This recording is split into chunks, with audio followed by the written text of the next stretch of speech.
Xin chào các bạn quay trở lại với kênh YouTube của GOAK. Tiếp tục phần 2 của chuỗi series thực hiện loop Swiss Boba U40 phiên bản RGB và thực hiện sau test. Thì kết thúc phần thứ nhất thì mình đã thực hiện tách các thành phần của Swiss Boba U40 ra. Ở phần thứ hai này thì mình sẽ thực hiện loop con switch này. Mình đang loop lò xo của Boba U40. Loop lò xo thì mình sử dụng dầu 105.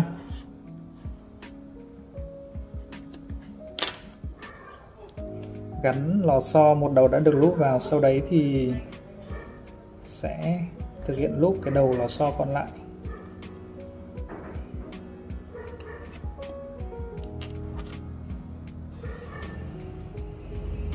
Dùng cái nhíp để giữ đầu lò xo. Lò xo thì mình sử dụng dầu bởi vì là nó sẽ lỏng. Mình không sử dụng 205G0 hay là Triple Switch 3203.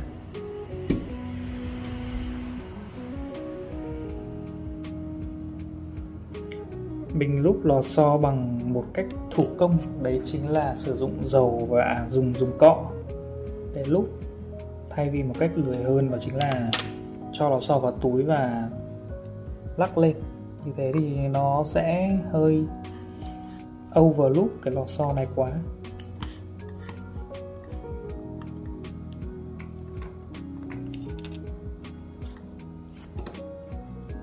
Mình sẽ thực hiện loop lò xo một loạt, sau đấy thì mình sẽ loop steam và mình sẽ lắp vào luôn.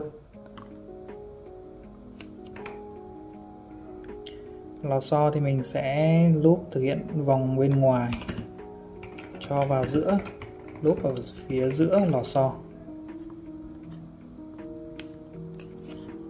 lắp lại vào switch, sau đấy thì sẽ loop phần lò xo còn lại.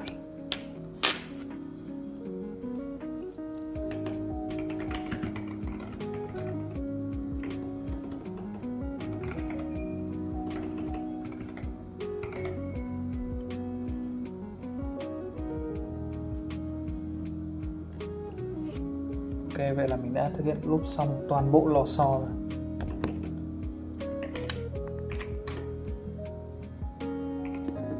Tiếp theo thì mình sẽ dùng Triple Switch 3203 để loop cho switch tắt tai. Mình sử dụng hai chổi khác nhau, một chổi cho việc loop lò xo, một chổi cho việc loop steam và loop phần house. Đối với loop steam thì mình sẽ sử dụng một cái bút để gấp steam. Bút để gấp steam như thế này thì việc cầm và thao tác thì nó sẽ dễ hơn. Cái chân của steam, phần này sẽ tiếp xúc với lò xo.